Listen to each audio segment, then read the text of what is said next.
भविष्य निर्माण के लिए आवश्यक है इतिहास पढ़ना। जैसे एक आदर्श नदी के 3 अवस्थाएं होती है, पर्वतीय अवस्था, मैदानी अवस्था और डेल्टाई अवस्था, और प्रत्येक अवस्था में नदी का चरित्र समान नहीं होता। ठीक उसी प्रकार इतिहास के काल विभाजन के संदर्भ में है। मनुष्य जब से पत्थर के हथियार इस्तेमाल करना सीखा और आज जब मनुष्य परमाणु शस्त्र का आविष्कार कर रहा है, दोनों में धारावाहिकता के बावजूद भी इनके बीच में बहुत अंतर है। बीच बीच में ऐसी घटनाएं घटती है जो पूर्व समय से बिल्कुल अलग होता है। आग का आविष्कार और चक्के का आविष्कार, इन सभी घटनाओं के आधार पर ही इतिहास का युग विभाजन किया जाता है। भारत के संदर्भ में कहा जाए तो भारत के इतिहास को कई इतिहासकार इसे 3 भागों बांटा, जो क्रमश प्राचीन काल, मध्यकाल और आधुनिक काल के नाम से जाना जाता है।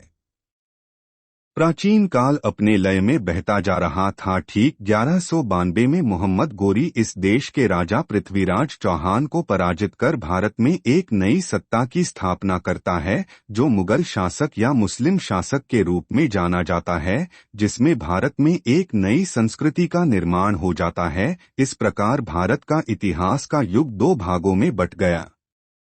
वर्षों से उत्थान पतन के बाद मुस्लिम शासन चल रहा था, लेकिन 1757 में रॉबर्ट क्लाइव द्वारा प्लासी के युद्ध में सिराजुद्दौला को हराने के बाद भारत में एक नई शासन व्यवस्था शुरू होती है।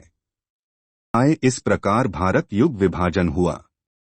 कुछ इतिहासकार ने प्राचीन काल से चली आ रही हिंदू सत्ता को हिंदू युग, उसके बाद मुस्लिम युग और अंग्रेजी युग को ब्रिटिशर्स युग के नाम से संबोधित करने की बात कही, लेकिन कुछ इतिहासकार ने धर्म के आधार पर भारतीय युग को विभाजन करना उचित नहीं समझा।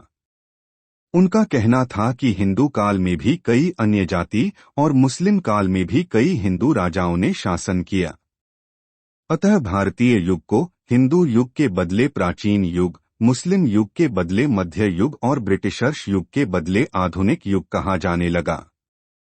यूरोप में 476 तक के युग को प्राचीन युग, 1453 तक को मध्य युग और अभी तक के युग को आधुनिक युग माना जाता है।